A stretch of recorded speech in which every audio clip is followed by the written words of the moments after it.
Hello, my name is Pavel. I'm 35 years old.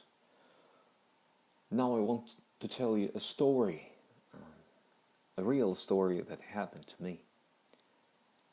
I decided to record this video appeal because I think it's worth it. It is destined for those who have lost all hopes, for those whose lives has lost its meaning, for those who was diagnosed with cancer.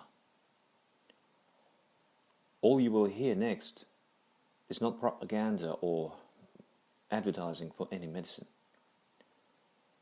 And you will hear nothing about modern drugs indeed. Well, and basically I'm not going to talk about it. Why was this video recorded in English? Firstly, I assume I'm fairly fluent in English, and secondly, and most importantly, English is the language of international communication, and therefore more people will be able to hear me.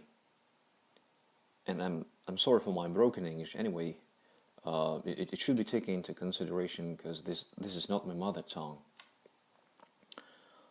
I recorded this post in audio format, not video. The fact that cancer tumors were located quite close to a ternary nerve, which in its turn controls the facial muscles of the face.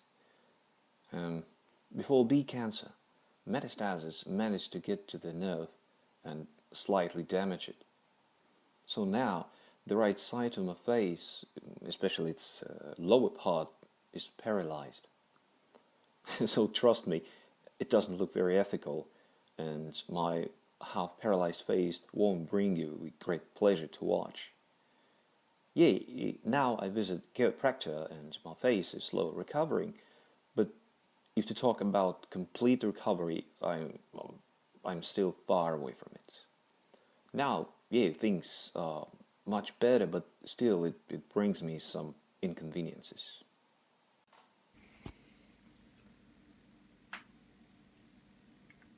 Yeah, someday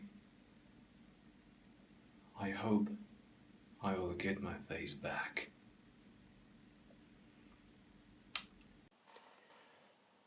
Well, let's get back to the story itself. My story starts in late 2012 when I was doing my MBA at the University of Stratford, located in Falls Church, Virginia. So in 2011, I came to US with my wife on a student visa. And in 2012, my wife was already in her 5th month of pregnancy. And back in Kazakhstan, she couldn't get pregnant.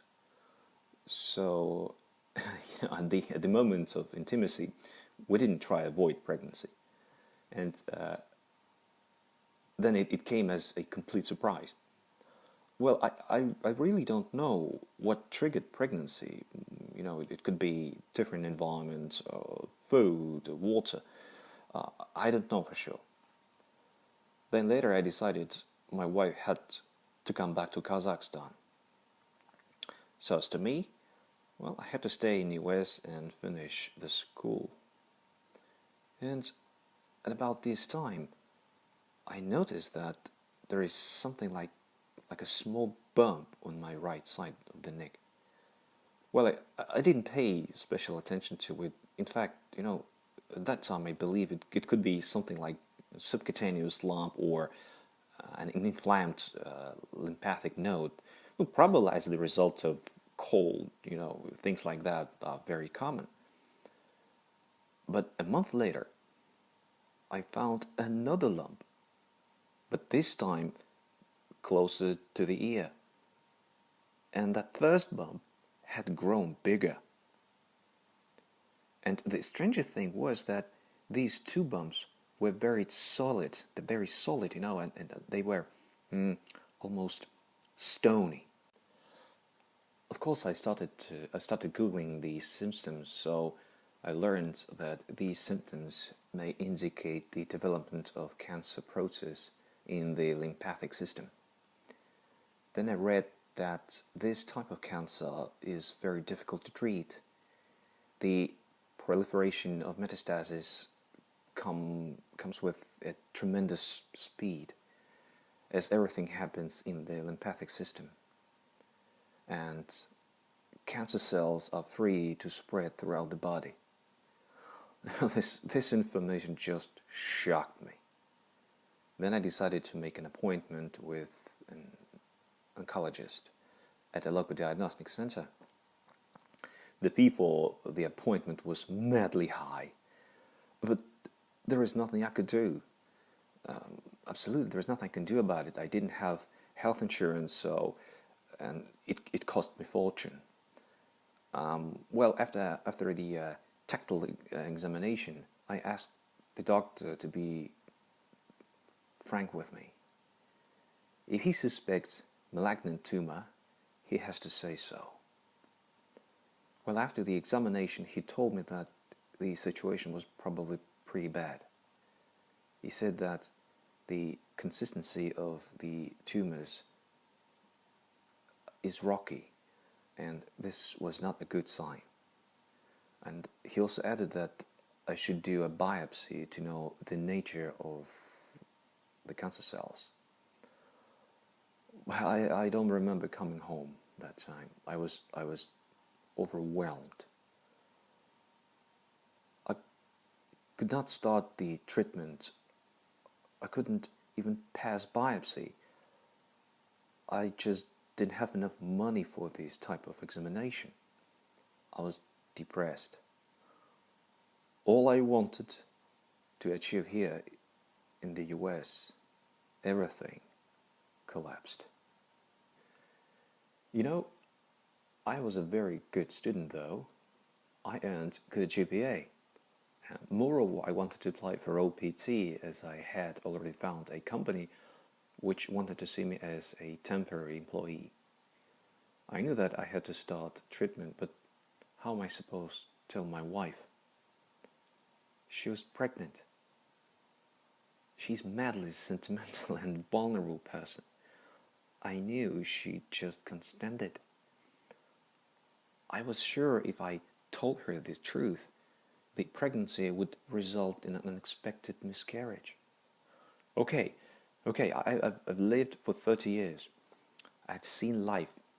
Not much, but still. But my child, what about her? Can my wife give a birth to a child normally, knowing that her husband is going to die soon? Maybe never seeing his child. The situation was terrible. It was a complete disaster. Then I came to a quite tough decision.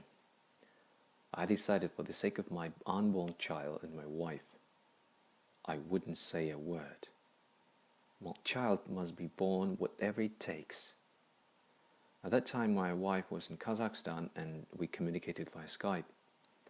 But there was another problem. My university. I had to finish it in order not to erase suspicion from my wife.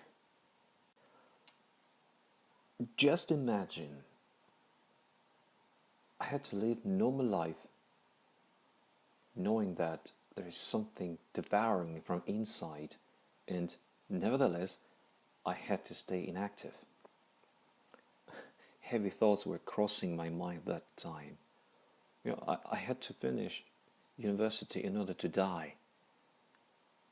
Quite impressive outlook, isn't it? We invested all our savings in American education, and what now? I would never be able to justify these costs. My wife will remain a widow without a penny in her pocket. I had nothing to do but to finish my studies. Then it was November 10th. My daughter was born. I was truly happy. It was the best day of my life. My daughter was born. We named her Alina. Unfortunately, I couldn't hold my baby. I could see her via Skype only. And meanwhile, my tumor became much bigger. The very first tumor had appeared on my neck was already a size of a walnut now. It could be seen from a distance. At the beginning of March 2013, I graduated from Stratford. Yeah, sure, I cancelled all my OPT, and I even didn't take part in the graduation ceremony. I needed to see my daughter and start doing something with these tumors as soon as possible. So I went back to Kazakhstan. When I got home, my wife noticed those tumors. By that time, they became even bigger. Well, I told everything as it was. She was literally mortified. She even lost her lactation ability for about 2 weeks. Then we went to the local cancer institute where I had a biopsy. Of course, the diagnosis was disappointing. Carcinoma of the cervical lymph nodes. I was offered to do the surgery and undergo radiation therapy, so I did so. I then naively thought that it was all over, but I was wrong. After about 4 months, I accidentally groped 6 small tumors again. I immediately recognized what it was. I realized that it would be hard to get rid of them. And again, I went to the hospital, and again I had the biopsy, ultrasound, MRI, and again the same diagnosis, carcinoma of cervical lymph nodes. This time the surgeon asked me to remove the part of the oblique muscle on the right side of the neck. Based on the MRI results, it was literally riddled by metastasis. Well, I had nothing else to do but to agree. The surgery was very difficult. This time I was seriously cut by surgeons. Yeah. And rehabilitation period took over a month.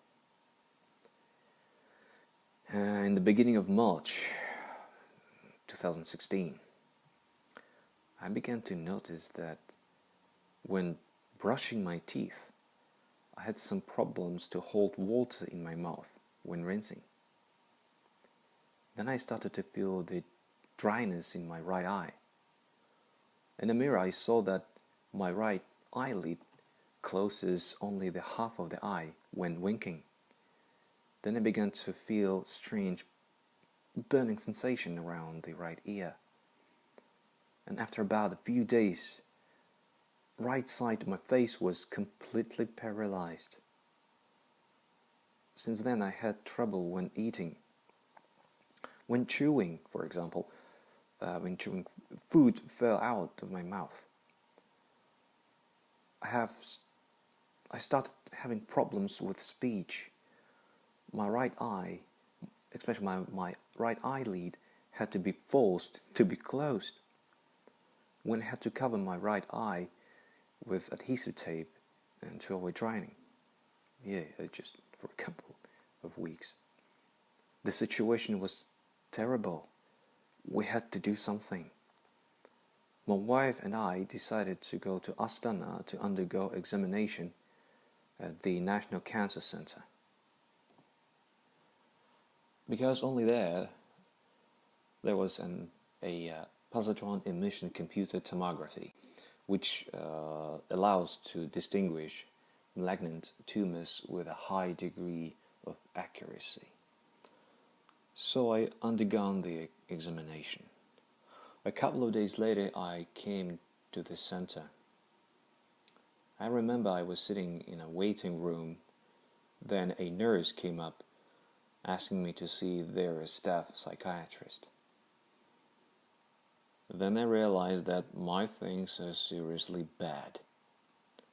Well, actually, I declined a conversation with the psychiatrist, and I remember I was not set up for intimate talking about the eternity and the good. What I really needed, I needed facts only. Then I was asked to proceed to a doctor's office. Then the doctor came with the paper stack, some diagrams and lots of pictures and photos. I asked him to be honest with me. Well, while hanging all the photos, he began to tell me how bad the things and my entire situation was.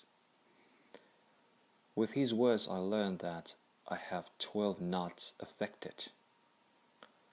Almost the entire sides of the neck is riddled with metastasis.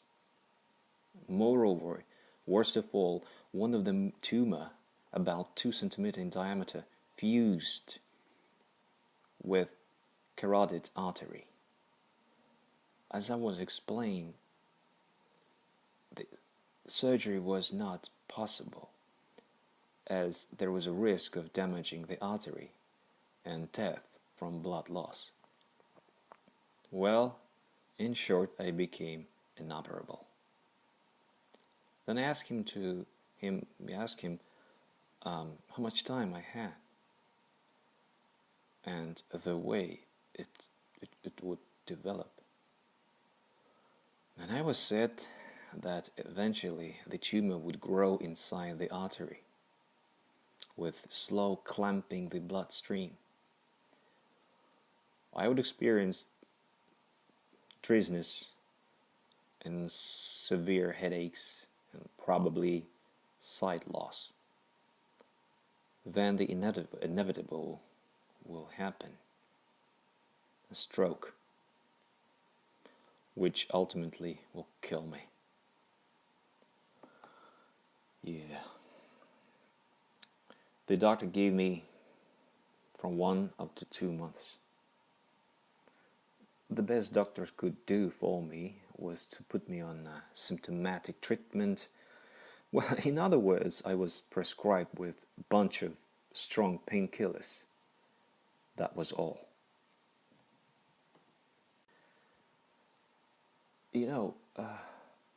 When I was leaving the doctor's office, I saw people sitting and waiting in that waiting room. I looked at them, and some of them looked at me. That moment I saw fear and despair in their eyes. Their eyes were dull and distant. So were mine, and they could see it too. That moment I had so much in common with them, because unlike all the people, we knew what was ahead of us. Cancer can be compared to a serial killer with strong maniac tendencies. It does not kill fast.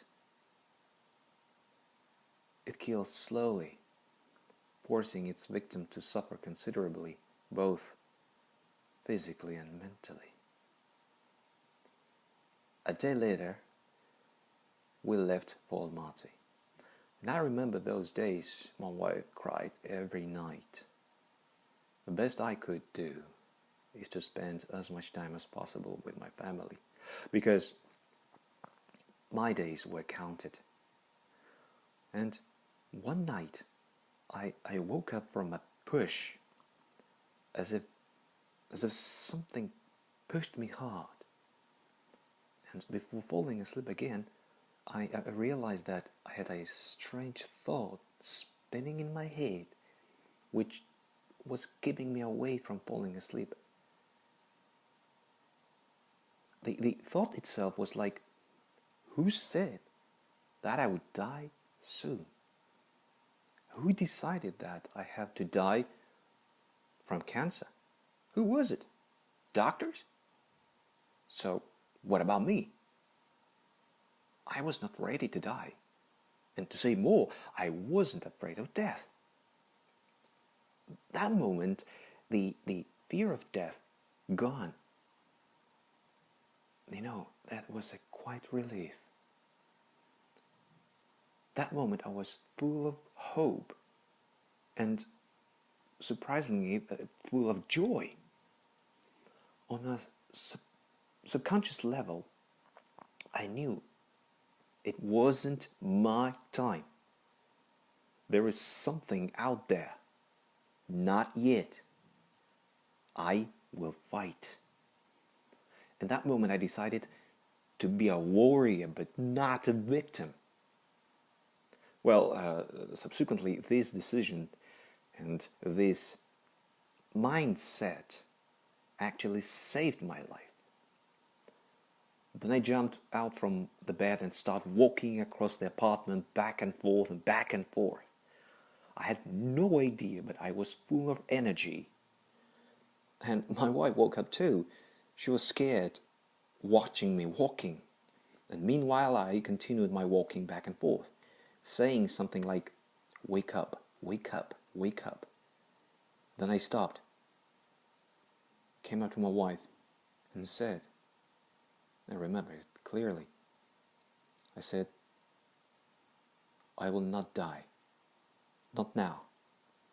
Not now." The very next morning, I started googling the people who beat cancer on their own.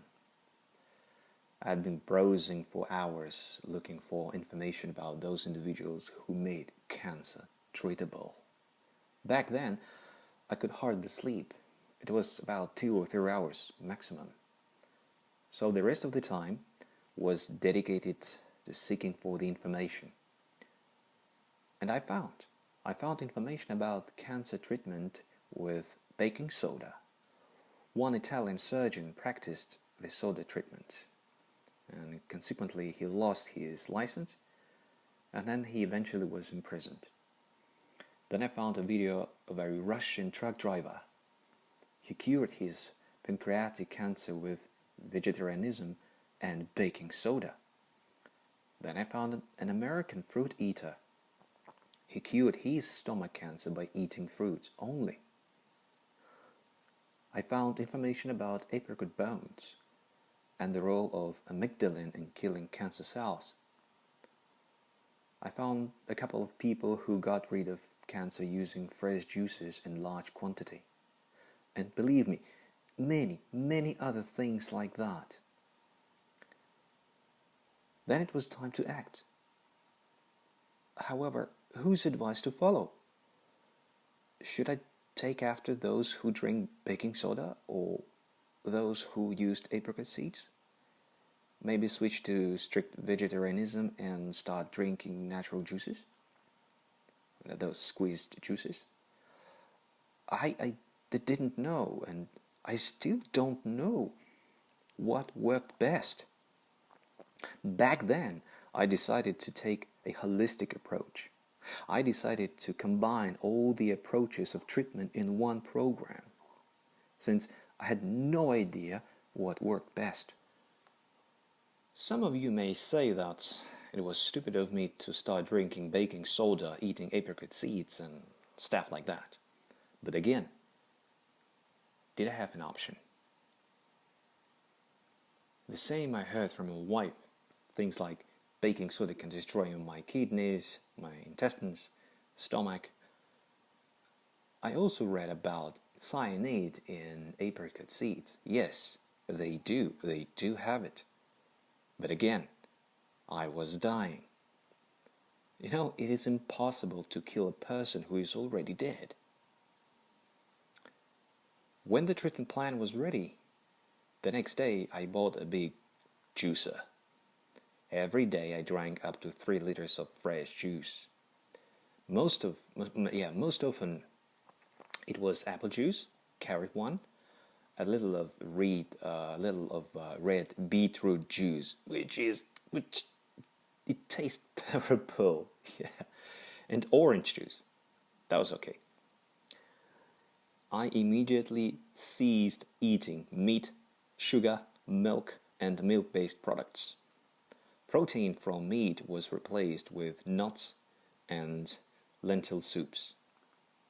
Every morning, I took 1 big glass of herbal smoothies.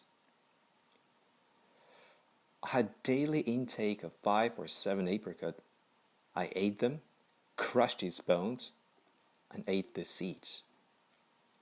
Every morning and evening, right before eating, I drank soda solution. 1 teaspoon in the morning, 1 in the evening. I quenched it in boiling water, then waited it to cool down, put some honey in it, and then drank it. Then twice a week I visited Finnish sauna. I added baking soda to water and poured it upon hot stones to get the soda steam. I started my treatment in March, and so the first month passed. Then it was May. It was strange, but I was still alive. And all the symptoms which were prophesied never happened. On the contrary, I felt like a baby. And more, I tried to grope something I was quite familiar with. But no longer I could find those stony bumps. I was not very pleased, though, because maybe all the tumors are located somewhere much deeper in the tissues and I simply could not find them. So I proceeded with my treatment. However, the fact that I was still alive gave me some hope. Then it was September. Yes. When I finally decided to undergo an ultrasound examination. Well, I decided that was enough time. And you know what? They found nothing. Nothing. Absolutely nothing. As though it had never been there. The woman who worked with ultrasound machine wondered where I got those scars on my neck. Then I showed her my medical report as well as X-ray photos. After a minute, she grew silent. She was speechless. And while she was reading, her expression gave me a sign that at that moment she was questioning the reality. Then I collected all my papers and left the diagnostic center. Then I realized I won. I beat cancer. Now I'm tumor-free. It's gone. Now I don't want to blame oncologists. They do all they can. Unfortunately, they are limited by their dogmas. They fight not the cause, but the consequences so far. One should look deeper because all the answers are around us. God gave us everything we need. Now I know for sure, to beat cancer, you need to change. And in order to change, you need to understand. And to understand, you have to be awakened. Now I can conclude all what I treated myself with, all those my food limitations, my spiritual transformation, were focused on kicking all my body toxins out. In fact, I did nothing supernatural. So I did my best and my immune system did the rest. The first thing I had to do is to rethink the reality. I realized that the world is no longer a collection of dogmas, preconceptions, and false beliefs. I was lucky. I was able to kill a common man inside me. This was my real story. And again, I'm not trying to advertise or push something. Now, I even don't urge you to take my way. I just want to share what I had to go through. My name is Pavel, and this was my real story.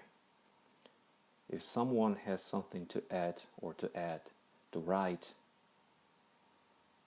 you will see my email down below. I'll be glad to hear from you. If you have your own true story, please share it with me and share the world. I wish you the best, and shall God bless you. Bye.